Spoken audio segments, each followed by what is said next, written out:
ओम।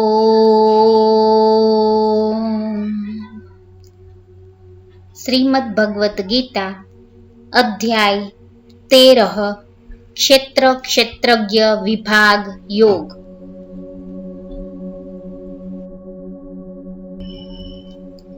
अर्जुन ने पूछा, हे केशव, मैं आपसे प्रकृति एवं पुरुष, क्षेत्र एवं क्षेत्रज्ञ और ज्ञान एवं ज्ञान के लक्ष्य के विषय में जानना चाहता हूँ।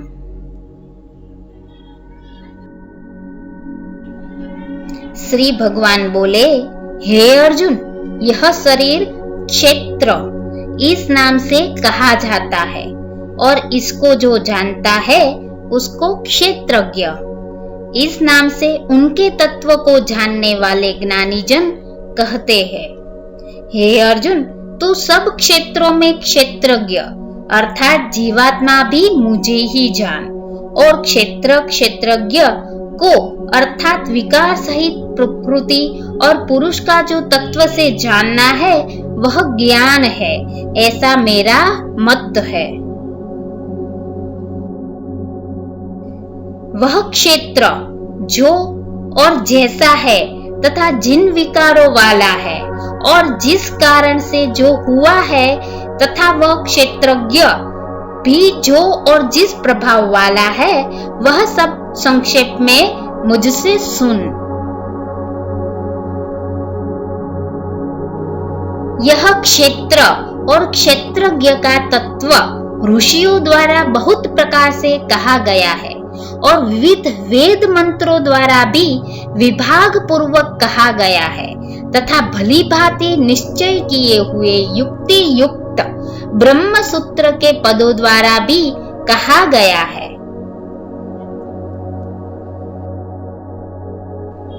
पांच महाभूत अहंकार, बुद्धि और मूल प्रकृति भी तथा 10 इंद्रिया, एक मन और 5 इंद्रियों के विषय अर्थात शब्द, स्पर्श, रूप, रस और गंध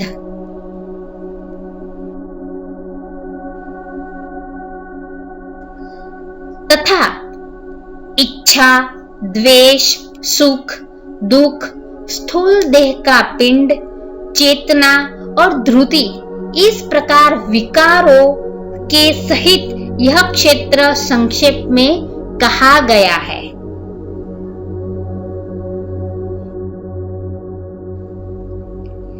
श्रेष्ठता के अभिमान का अभाव, दंभाचरण का अभाव, किसी भी प्राणी को किसी प्रकार भी न सताना, क्षमा भाव, मन वाणी आदि की सरलता, श्रद्धा भक्ति सहित गुरु की सेवा, बाहर भीतरी की शुद्धि, अंतःकरण की स्थिरता और मन इंद्रियों सहित शरीर का निग्रह।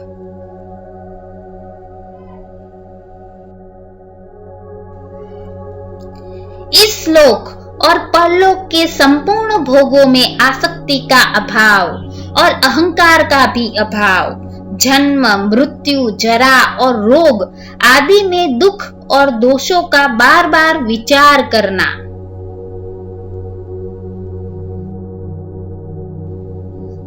पुत्र, स्त्री, घर और धन आदि में आसक्ति का अभाव, ममता का न होना तथा प्रिय और अप्रिय की प्राप्ति में सदा ही चित्त का सम रहना।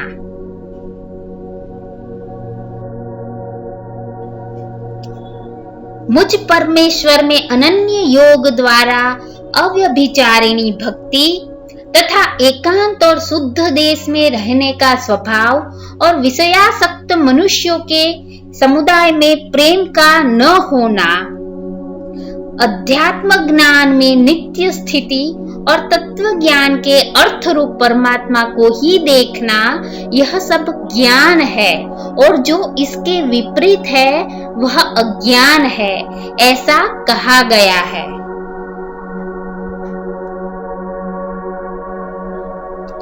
जो जानने योग्य है तथा जिसको जानकर मनुष्य परमानंद को प्राप्त होता है उसको भली भांति कहूंगा।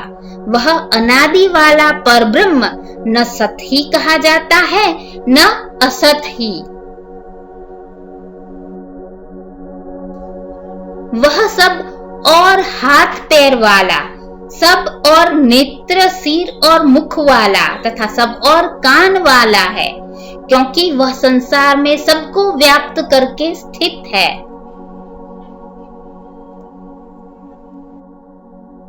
संपूर्ण इंद्रियों के विषयों को जानने वाला है, परंतु वास्तव में सब इंद्रियों से रहित है तथा आसक्ति रहित होने पर भी सबका धारण पोषण करने वाला और निर्गुण होने पर भी गुणों को भोगने वाला है।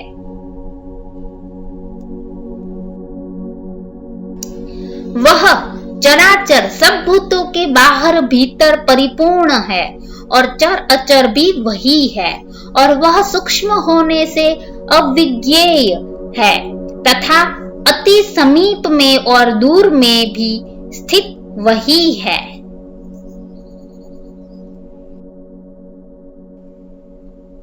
वह परमात्मा विभाग रहित एक रूप से आकाश के सदृश परिपूर्ण होने पर भी चराचर संपूर्ण भूतों में विभक्त सा स्थित प्रतीत होता है तथा वह जानने योग्य परमात्मा विष्णु रूप से भूतों को धारण पोषण करने वाला और रुद्र रूप से संहार करने वाला तथा ब्रह्मा रूप से सबको उत्पन्न करने वाला है। वह परब्रह्म ज्योतियों का भी ज्योति एवं माया से अत्यंत परे कहा जाता है। वह परमात्मा बोध स्वरूप जानने के योग्य एवं तत्व ज्ञान से प्राप्त करने योग्य है और सबके हृदय में विशेष रूप से स्थित है।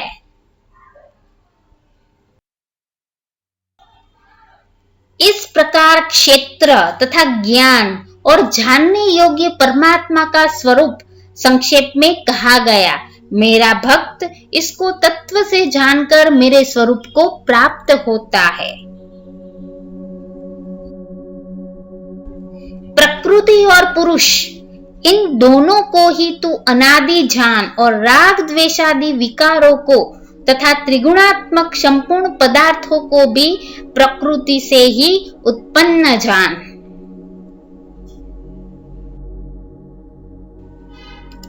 कार्य और करण को उत्पन्न करने में हेतु प्रकृति कही जाती है और जीवात्मा सुख दुखों के भोक्तपन में अर्थात भोगने में हेतु कहा जाता है। प्रकृति में स्थित ही पुरुष प्रकृति से उत्पन्न त्रिगुणात्मक पदार्थों को भोगता है और इन गुणों का संग ही इस जीवात्मा के अच्छी बुरी योनियों में जन्म लेने का कारण है। इस देह में स्थित यह आत्मा वास्तव में परमात्मा ही है। वह साक्षी होने से उपद्रष्टा और यथार्थ सम्मति देने वाला होने से अनुमंता, सबका धारण पोषण करने वाला होने से भर्ता, जीव रूप से भोक्ता, ब्रह्मा आदि का स्वामी भी होने से महेश्वर और शुद्ध सच्चिदानंदन होने से परमात्मा, ऐसा कहा गया है।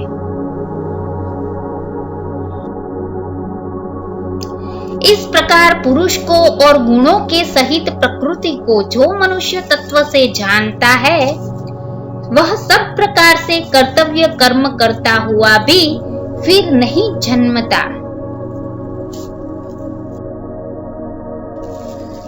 उस परमात्मा को कितने ही मनुष्य तो शुद्ध हुई सूक्ष्म बुद्धि से ध्यान द्वारा और दूसरे कितने ही कर्मयोग द्वारा देखते हैं अर्थात प्राप्त करते हैं,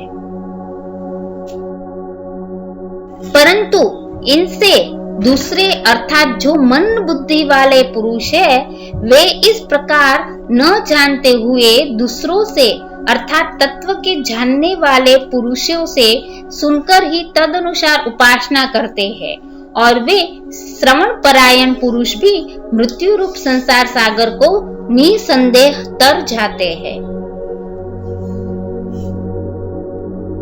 हे अर्जुन, यावन मात्र जितने भी स्थावर जंगम प्राणी उत्पन्न होते हैं, उन सबको तू क्षेत्र और क्षेत्रज्ञ के संयोग से ही उत्पन्न जान।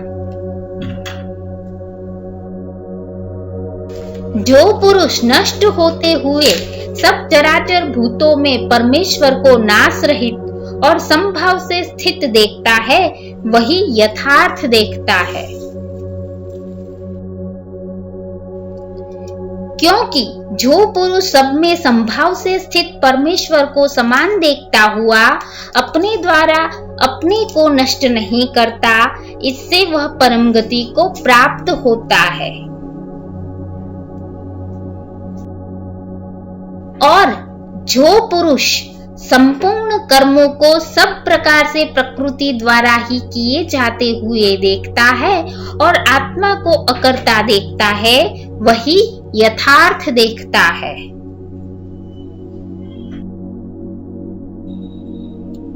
जिस क्षण यह पुरुष भूतों के पृथक पृथक भाव को एक परमात्मा में ही स्थित तथा उस परमात्मा से ही संपूर्ण भूतों का विस्तार देखता है, उसी क्षण वह सच्चिदानंदन ब्रह्म को प्राप्त हो जाता है।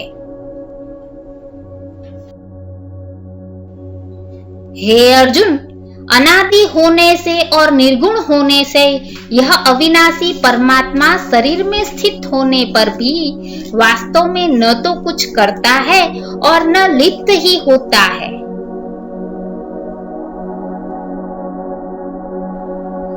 जिस प्रकार सर्वत्र व्याप्त आकाश सूक्ष्म होने के कारण लिप्त नहीं होता, वैसे ही देह में सर्वत्र स्थित आत्मा निर्गुण होने के कारण देह के गुणों से लिप्त नहीं होता।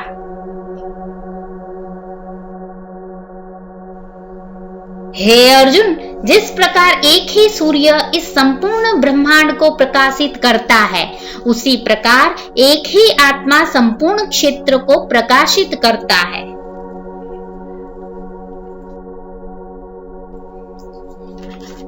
इस प्रकार क्षेत्र और क्षेत्रज्ञ के भेद को तथा कार्य सहित प्रकृति से मुक्त होने को जो पुरुष ज्ञान नेत्रों द्वारा तत्व से जानते हैं, वे महात्मा जन परम ब्रह्म परमात्मा को प्राप्त होते हैं।